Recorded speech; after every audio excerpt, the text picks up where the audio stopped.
Welcome back to the show, everybody. Welcome back to the Success Shift. We're here. We are all about cultivating entrepreneurial confidence. Today, we have a very special guest on, and I'm excited to introduce in a second. But before I do, I want to give him a proper introduction. This man is an author, a speaker. He's also a real estate agent, but where he really brings his just desire and his inspiration to life is his book and his speaking. And so I'm going to let him tell his story, but you can also find him on his Instagram page. It's at Jorge_V_Gonzalez. And I will have that in the comments for you as well to find out. But I want to welcome George to the show. George, how's it going, man? I'm doing great, Kobe. Thank you so much for having me. Yeah, absolutely. George, if you just want to tell the viewers and the listeners a little bit about you and kind of your background and how you got to where you are. The floor is yours. Yeah, so I'm actually the grandson and son of Mexican immigrants. My grandfather actually came to the United States back in World War II under this work agreement between the United States and Mexico called the Bracero program. That's when he migrated here. He was recently married with two small children, and he made the sacrifice to come to the United States. And my grandma staying back home, and he was sending money to her and whatnot. When I first heard about that story, it humbled me. It made me emotional that my grandfather would do such a sacrifice for himself and his family, not realizing the domino effect it would have on his grandkids, myself, and first generation American, first generation author, first generation inventor, first generation real estate agent. It's humbling to be on this journey that I currently am now. And it's about really honoring my family, specifically my grandparents, for the sacrifice. And that's why I do what I do. Man, that's amazing. So your grandfather came from Mexico on a work situation with or basically a contract with the United States. Now that's inspiring alone right there, right? And like you said, it inspires you. But where did where did the inspiration to do everything that you did came from? Coming from, because it's so easy, right? Just to utilize the, hey, where I came from is the reason why I'm where I'm at, right? And in reality, we can kind of make our own choice of where we want to go. And you made the choice to take the inspiration and the gift that your grandfather gave you and your family to go really make a name for yourself and your family. Where did that inspiration come from?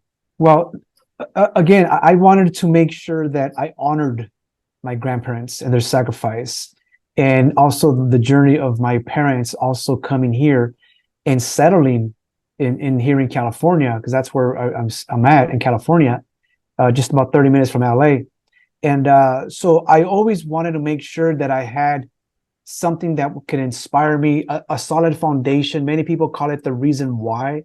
For me, I wanted to be deeper and wider and say it's a foundation. So if I would ever encounter some kind of an obstacle, some tragedy in my life, I want to still be able to hold on and say, look, yes, this happened to me, but I'm doing not for self. I'm doing it for my grandparents. I'm honoring them. And for that reason, I'm not going to let them down. I can let myself down, but I will not let my grandparents down. I'm never going to do that. That's just an incredible inspiration and why. Like you said, people call it their why. I love that. I have a very similar story. My parents, my mom, my stepdad, they've, middle class, working class Americans, work the tail off, right, for everything they have. And I said this on a podcast a few sessions ago, just talking about my mom and what she's really done for me, and how she always told me you can be whatever you want to be. And so I always told myself I'd never let her down, right? Mm-hmm. And I would go out there and be everything I could be. So I love that inspiration. And with that, right, there could have been a way, like you could have said, okay, well, I could use the Immigration Act to go to school, right, and go get a civil engineer degree, a doctor, whatever it may be, and you could have made an impact that way. What made you want to make an impact the hard route, the entrepreneurship route, and become a real estate agent, an author, a speaker? Like, what made that decision? Every since a small child, I've always believed that I was special.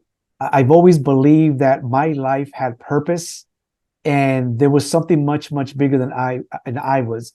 And I never really knew what that was. And sometimes, to be honest with you, I actually thought that I was making things up, you know, almost like making that fake friend that you don't have, but you're talking to somebody kind of deal. I thought I was just making stuff up. But then as I grew older, I realized that that feeling was still there within my heart. And it's like the knowing is like, no, no, no, no. I am special. There is something here. I am supposed to create something huge. I just don't know what that looks like. And along the way, as I got into my career path and stuff like that, people was always looking to me because I made it into management, and I stood there for a long time. I had so many people working for me, and people would always ask me for advice and stuff like that, for direction. So I was always coaching and mentoring people, not realizing that way, way, way back then, I was already doing what I'm doing today. I just didn't know what that was. I didn't know what that was called. And then when I was 25, before my daughter was born, I really dug deep into personal development. And that's when I realized, wait a minute, what I'm doing is the same thing these individuals are doing too. So my focus changed, and I really dug even deeper into personal development. And I knew that one day I was going to be able to write my own book at some point. And I also knew that I would be coaching and mentoring and inspiring other people. I just didn't know when that was going to happen or how that opportunity was going to present itself. Mm. Let's dive into that a little bit. So you knew you were special, right? You believed, hey, I am meant to do something more.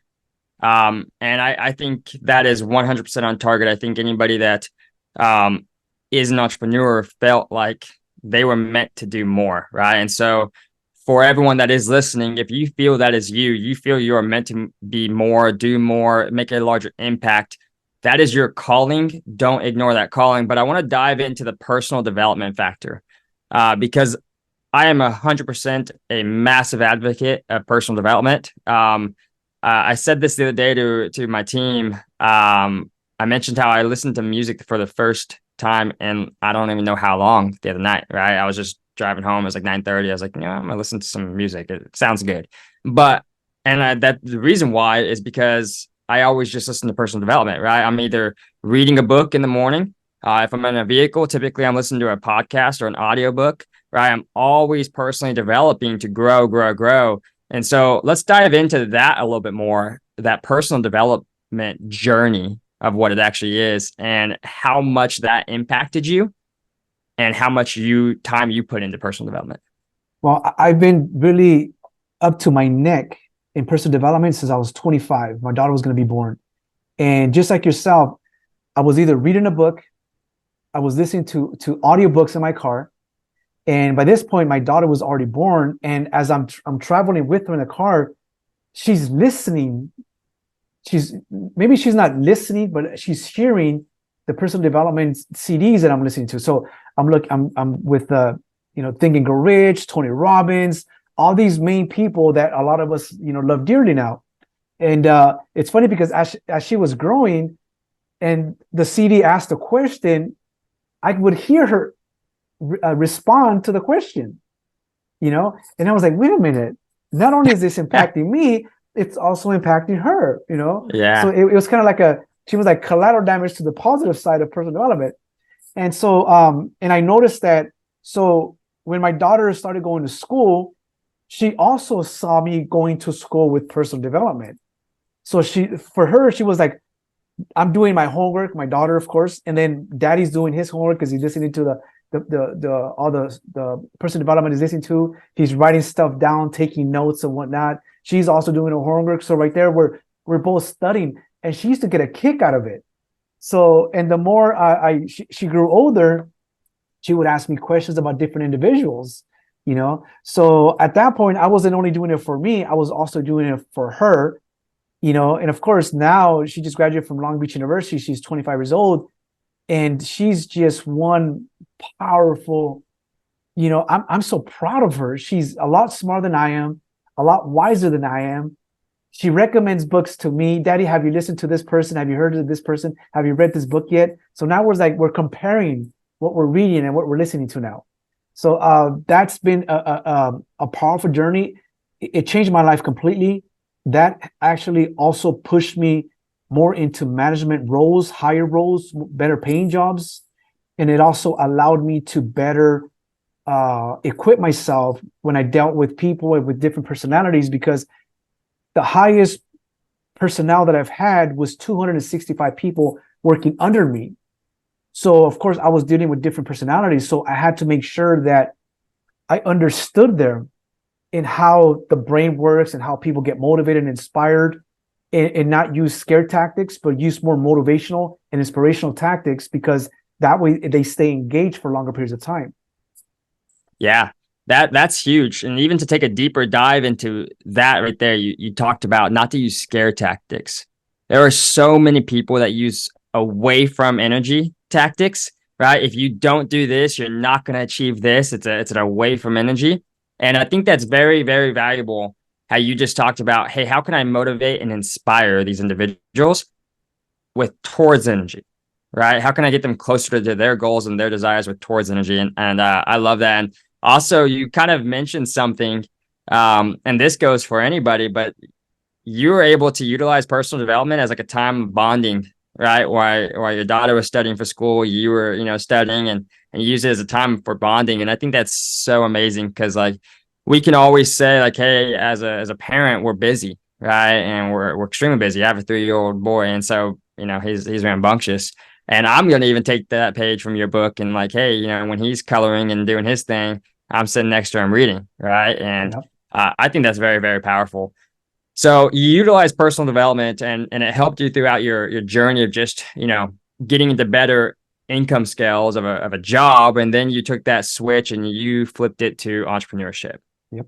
where instead of relying on someone to make your income for you, you said, I'm going to take this and make this income for myself with my skill sets and what I know and have. And I'm sure it was a fun journey in the beginning and still a fun journey, right? And I'm sure there's always bumps in the road, never changes. But I feel like most entrepreneurs have that big like aha moment. And then when I say aha moment, we could take that from a positive or a negative, but I say it in a way of like this I like was a massive road bump and I could have quit right here, but I didn't. And that reason, the thing that made me not quit is what led to the momentum of where my business is today, right? What was that hiccup in the road? Wall in front of you, that bump in the road, the obstacle. What was that for you, and kind of what was that experience? The bump in the road was an event that changed my life completely. I was in a career job that it took me 20 years to get into that particular job in management field, and I had a work-related accident. It disabled me for 3.5 years. I have a herniated L5 disc. I have another disc in the middle of my spine, and I have another one in my neck. So the pain was just unbearable, as you can imagine.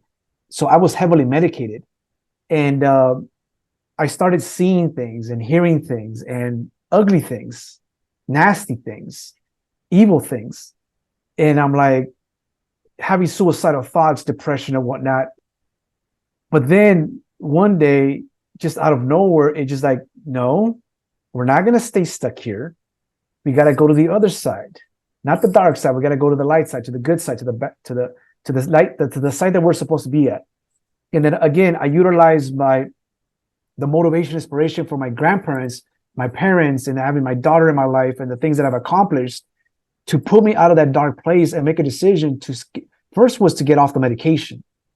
Once I was off the medication, finding ways to heal myself naturally by doing yoga, stretching exercises, my own body weight, some natural things that I can take for inflammation and whatnot, to ease the pain and whatnot. And that's what really allowed me to have the clear mind that I needed. And then when they removed me from my workers' comp case, because I was a workers' comp, I heard this whisper. And the whisper said, real estate. And I was like, okay, real estate, okay. That's not far-fetched, because I've been involved with real estate since I was 14 years old, doing kitchen and bathroom and remodels and rehabs with my dad and my uncle. So I felt like I had like the foundation to become a real estate agent. So I made the decision, got my real estate license, and closed 12 deals my first 16 months in real estate. Now, the reason I was obedient to real estate was because I knew that in order to become successful, you had to either sell a product or provide a service. Real estate was a product and a service. So I figured that my biggest opportunity to be successful would be real estate, especially because I already had a foundation and I had relatable experience that I can bring over. And that's really what helped me. And the fact that I was so deep into personal development again, always reading biographies of individuals, what they've encountered, the struggles, the unforeseen tragedies that overcame. I was like, wait a minute, I kind of put myself in their shoes. So if they did it, that means I can do it too. And this is why I read a lot of biographies for the same reason, because a lot of us have somewhat relatable stories, not the same, but somewhat relatable. And that's why I made a decision to get into the field of real estate, to become a real estate agent. That's amazing. And you didn't stop there, right? Which we're probably going to dive into in a minute. But I want to touch on a few factors you said. You said if they did it, I can do it too. And I read a book, and I don't remember the name of the book, but the quote sticks with me. The quote goes, if it's believed, if one person can do it, anybody can do it. Right. And I stick to that, and I teach that, and I praise that, and I preach that, because it's so valid and so true. Right. There was one person that was crazy enough to think that we can get an airplane in the air. All right. And like gravity existed. We never believed we can get off the ground. Somebody said, well, let's make faster travel and create an airplane. And I couldn't imagine how many people thought that was not possible. And now look how many airlines there are. And it's basically the fastest source for travel now, and the number one use source. Right. And so it took one person's crazy idea to think that was a possibility, and they made it a reality. And now multiple people doing it. And so I'm a very big advocate and believer. And if one person can, anyone can. And so I love that you use that towards your inspiration and motivation when you weren't at the highest motivation time possible. Was, hey, if they can do it, I can do it. And then I love that you resulted back to your why, right? Hey, my grandfather came here, fought for this freedom, and is now here. I'll be damned if I'm letting that go, right? Exactly. And so, and if you're okay with it, and I only say this because I think I know so many people have gone through this personally. You mentioned that you had an accident at a job, right? Mm-hmm.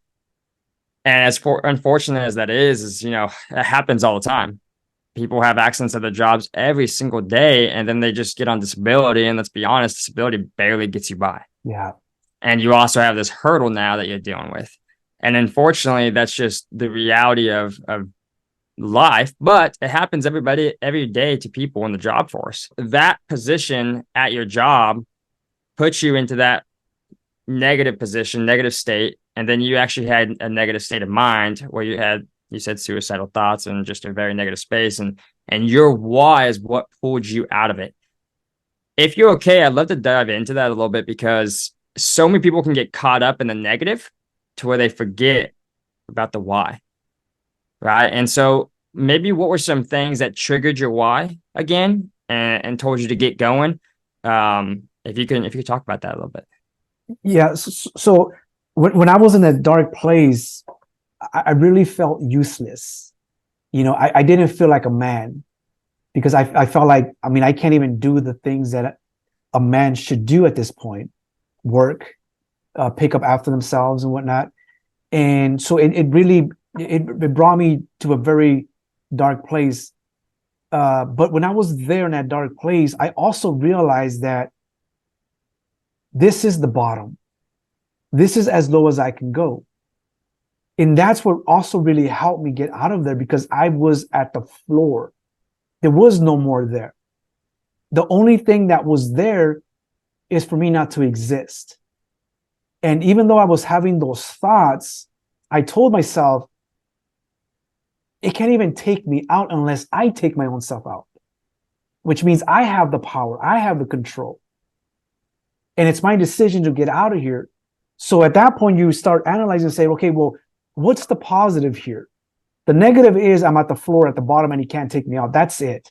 The positive here is I can use everything that I have at my disposal to get out of this place. So what do I have? Well, how did I get here?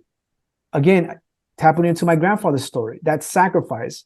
And once you start thinking about those positive instances, you get like this jolt of energy, like this jolt of juice coming through.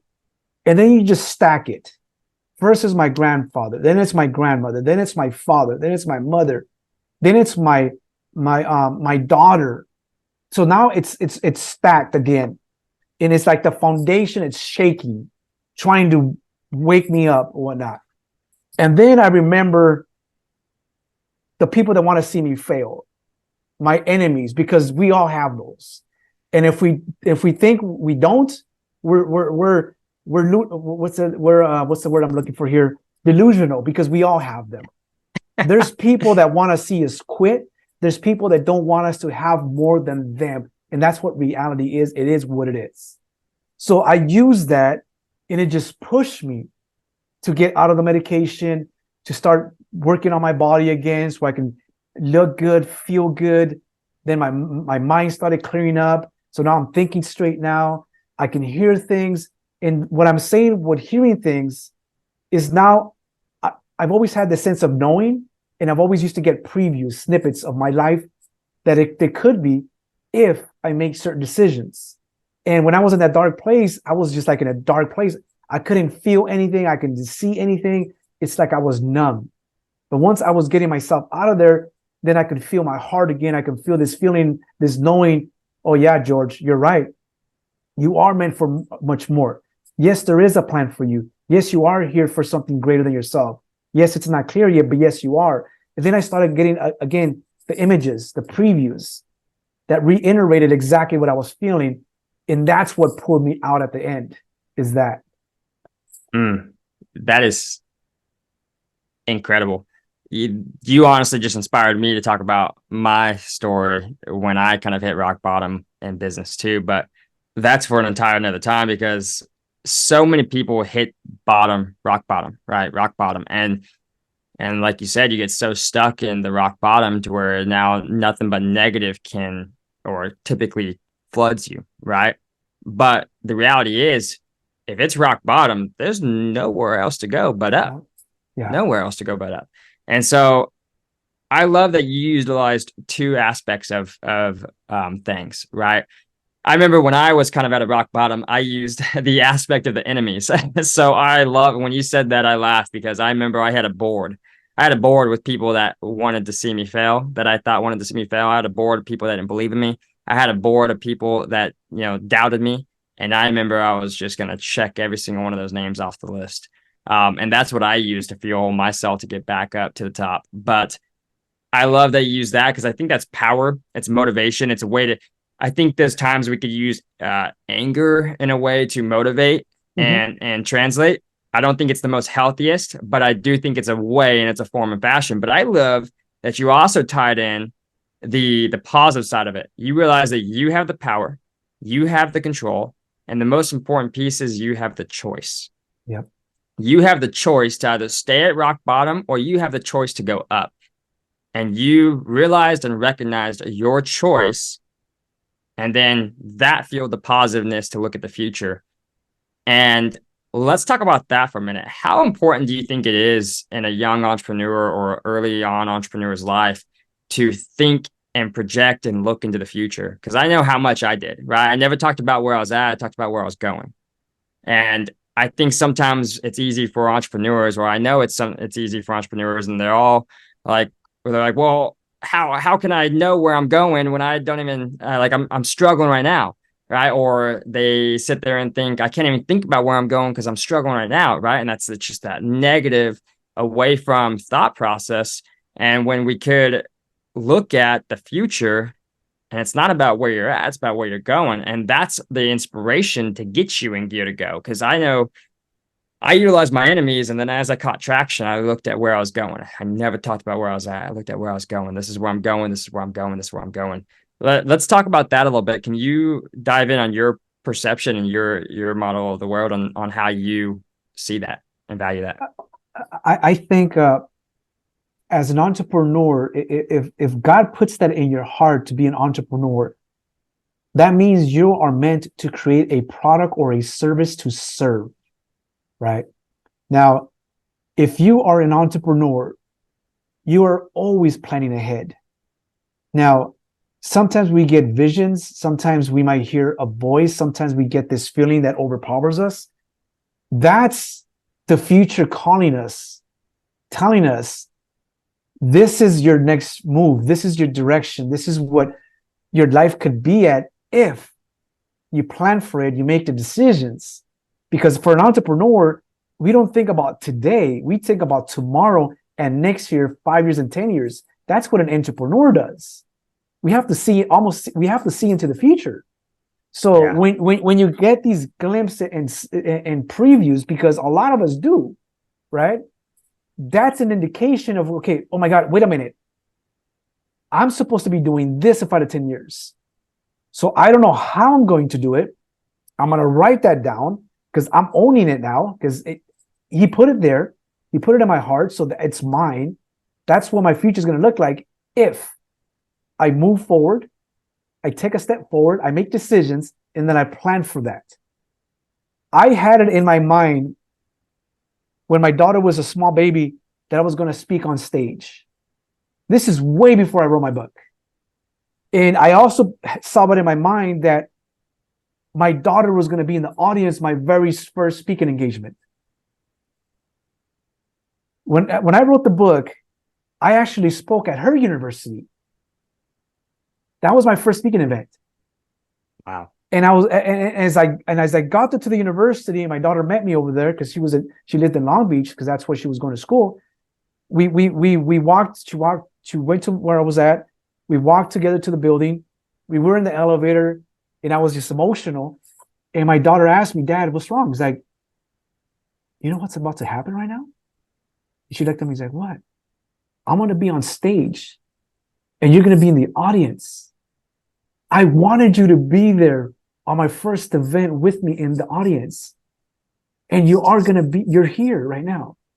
So like this emotional, and then I told her, I saw this a long time ago. And here we are living this, right? So Yeah. everything that happened to me along the way and what God put in my heart and this feeling that came over me and the visions that I had a choice to either ignore it, discard it, or be disciplined and grab onto it and say, yes, this is what my future is going to be like.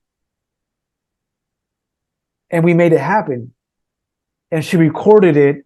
And this is one of my videos that I have on YouTube and I have on my website. You know? I love that. That gave me the chills. I absolutely love that. That's really that's your RAS going to work for you, right? So it's your RAS going to work to find all the ways to make that a reality and search for that. It's funny as you talk about that. A mentor of mine, we kind of did some therapy work, let's say, right? And we started projecting into my future. And he asked me, he said, so as a speaker, right, we all have goals and dreams of where we're going to be as a speaker. And he asked me, like, what is one of my highest, speaking desires? And I told him, and he basically took me into a deep dive to like locate like what I was wearing, what watch I had on, how many people were in the audience, right? And what time was it when I was finished with my speech, and like had the exact time, the dates, and everything, right? And so, like you said, you had that vision of that happening, and neurologically, your RAS and your unconscious mind started to go to work to put that path, right? And so I think that's incredible. It gave me the chills when you told me that story. I love hearing that because it always just reaffirms everything that neuroscience knows to be true, right? So for you, I feel like you had a lot of learning lessons um, through your time, right? Yeah, And definitely. and I don't want to miss over that because honestly, we could start to dive into really good mindset stuff, but I don't want to skip over the learning lesson because you had a lot of learning lessons in your time to where you are now. What did you take what was the biggest learning lesson that you took from that time of darkness to inspiration and where you're at now? I'm gonna go back to earlier than my accident. In 2008, 2009, when the market crashed, I was unemployed for my job for 3.5 years. And I was still getting these visions. And I was frustrated because I couldn't get a job at that particular time because everybody said I was overqualified because the economy was just, it took a dump big time, right? And this was when I was still in management. And I silenced my mind. I silenced those visions. I silenced the messages and the knowing. I silenced it. And it took me almost 4 years to be able to tap into that. So it's almost like I was being punished for silencing it. I wasn't being obedient. And then and I've told my daughter this story that when I try to tap back into it, I couldn't. I was already working and I didn't like where I was at and stuff like that. And I was like, okay, where's this stuff at? It's like I couldn't get access to it. So it's almost like I had to earn it again. So my biggest thing is never ever stop what's coming through, especially if it's positive. Even though you're frustrated and you don't have any money, you have no resources, let that keep flowing through and write stuff down. Keep notes that you can always go back to. Because the moment you turn off that faucet, turning it back on is almost an impossible task. And you have to earn it with more sweat and tears and painful experiences to be able to tap into that. That's why when we hear that a lot of people are successful and you read their biographies, those gifts and those things that the layers that came off were through pain. So in order to access it again, guess what we're gonna have to go through? A lot of pain. So never silence those things that are coming through, and never ever turn off that faucet, because we'll pay a price for that, and it's not gonna be Yes. pleasant. No, no, it's not, right? It's not going to be pleasant. So I think it's great that you say that too, because life has so many roads. I mean, really, if you want to break it down to crazy seconds, every second there is a fork of different ways of life goes, right? But let's just keep it at a abstract level. Every decision creates a fork in your life and in your reality, right? And the reality is no matter what decision you choose, there's going to be obstacles, there's going to be bumps, and there's going to be hoops, and there's going to be walls. Whether you think it's the easy route or the hard route, there will always be a repercussion, right, of the decision. And so I think that's super powerful. The fact that you talked about the visions and the cues and the things that were coming to your head, and there was almost a piece of the mind that was saying, hey, that's not possible for us to shut it down, right? And you kept just silencing it. And so for everyone listening, take that into consideration. Do not silence what your mind is telling you can accomplish. Do not silence it. Go for it, and you will achieve it. But I would love to hear, George, what advice would you give people that are either at that bump in the road or maybe at a rut to where they can't extend, right? They're at a certain threshold of their success and they haven't been able to get past it, or maybe they're just getting started. Whoever it may be, everyone's at a different time of their journey, and that's okay, but they can always take something, right? And so for everyone wondering, for myself, right, what can I do to get to the next level? What are a few pieces of advice that you would really give everyone? We have to understand that each and every one of us has a gift, a talent, and a life's purpose. And life is a journey. And as we progress in our journey, our gifts and talents and our life's purpose, it will present itself, and it will, what's the word I'm looking for? Reveal itself as well. Now, certain things, it's like a diamond. A diamond is not a diamond just by a diamond.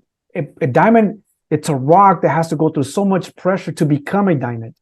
And we are no different than that. There has to be some pressure for us where we're molded, created, recreated, and reinvented into being someone that we're meant to become. And when we acknowledge our gifts and our talents, that's when things really start opening up. Now, society has made us believe that a gift and a talent is a hobby. It's not a hobby.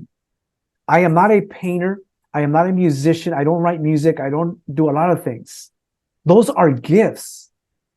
Now, the gifts might seem small at the beginning, but if you were to teach other people, coach other people, and mentor other people with these gifts that you have, you can see that, wait a minute, maybe my career path is not the career path that I have. Maybe my purpose is me showing how to people how to use this talent, use this gift. Because some of us may have the same gift and the same talent, but we don't know how to use it. We don't know how to maneuver in life with it. And that's when an opportunity could present itself to maybe create a course, solid course, write a book, do some coaching, do some training, even do some speaking. I mean, we don't know what it looks like. I mean, each one of us will know once we get to, like you said, in the fork in the road, where do I go back into the workforce again? Or do I use all the experiences that I've gathered along the way and use that relatable experience and put a new path forward in this direction? And that's the entrepreneur direction, my purpose, using my gifts, using my talents, and really finding fulfillment in life through this process. That's what I would recommend. That's incredible. That's absolutely incredible. George, I truly want to thank you for coming on. And I just know that we could continue talking for hours, honestly, on these subjects, right? We could probably write an entire ebook based off of this conversation. I would love to have you on again, because I think, and I know the value that you have brought to people. And again, like I said, we could probably keep talking for hours, but I love a few things that you said, and I really want to tell the listeners and viewers to, whatever they took from it, own that. But I love the fact how we talked about today, just the fact of having that power, that control, and that choice, right, is so incredibly important, and always looking into the future of where you're going. It's important to analyze where you're at, but we can get stuck at where we're at by just constantly looking in the now. You have to look into your future. You have to look at where you're going. You have to realize that those things are coming into your head, like you said, are your gifts, your talents, and your life purpose. And you have to fulfill those, right? And so I'm going to suggest listen to the voices in your head that are telling you what you want to do and what you desire to do. Take massive action on it. Look into the future. Write it down, right? And put a plan to action to go conquer and accomplish all that, because your future will become your realities. And George, you're an exact example of that, right? And so if there's any last piece of advice that you want to give the listeners and viewers, please do so. There is no gift, no talent, and no purpose too small. But they may also be, they may feel huge, and they might feel like a big shoes to fill. But I can promise you this, that if that was given to you, there's a reason for that. That means you are meant to have them, you're meant to use them, and you're meant to share them as well. So I would really ask you to trust yourself and trust that you are capable and able to make it happen. Absolutely. Absolutely. Well, George, thank you for coming on. Everybody, thank you for tuning in. I know you guys got incredible value from today. Again, you guys can find George on Instagram at George_V_Gonzalez. And it will also be in the comments for you as well. Thank you, everyone, for tuning in. It was a great show. I want you to know that you were born to do something great with your life. You were born for a purpose. You were born for a mission. It is time for you to fulfill that mission. It is time for you to step into your success and go out there and conquer your world. Thank you guys for tuning in. Have a great day.